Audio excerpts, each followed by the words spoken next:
The South African Transport and Airline Workers Union SADAU and the United National Transport Union UNTU lost a labour dispute with the Commission for Conciliation, Mediation and Arbitration CCMA last month in a bid to force the employer PRASA to adhere to their wage demands.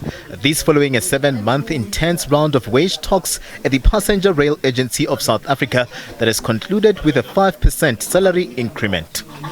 PRASA shall effect an increase of 5% on total guaranteed pay across the board for all employees in the bargaining unit employed in its corporate office, PRASA Rail, PRASA Technical and PRASA Cress, with effect from 1st April 2023. There will be no strikes pertaining to this agreement, in particular on salaries during the period of the wage agreement.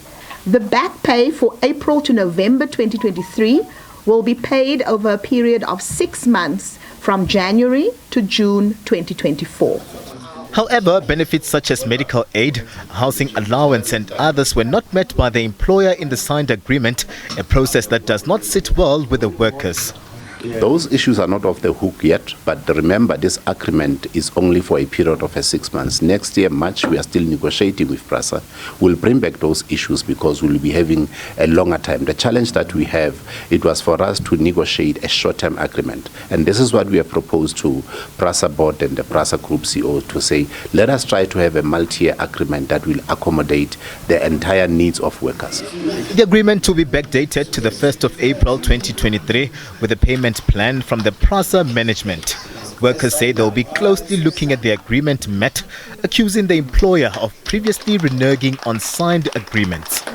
I believe PRASA management, they'll be able to honor their agreement, or our agreement, because the tendency which we witnessed in the past where we have the agreement, but when coming to the compliance of the agreement, it becomes a challenge where we have to now rely to courts to enforce or to implement or interpret our agreements. It must be the thing of the past. The management says it is looking at continuing with the work to stabilize the entity, an admission that a strike action would have dealt the company a blow. It's still a struggle, and that is why we're imploring workers that, this 5%, while it is very welcome, it doesn't mean that there's abundant finances available. We still have to work hard to ensure that we build the organization and that we bring in the revenue that we have always had in the past. Commuters who use PRASA services can expect the transport provider to operate without disruptions during the festive season. The two workers' unions at PRASA looking to start the 2024-2025 round of talks as early as this month to avoid a protracted process. They sought to assure the workers that the non-financial benefits that failed to form part of this year's agreement are not off the cards and will be rolled over to the upcoming process. Katlego Logodi, SABC News, Johannesburg.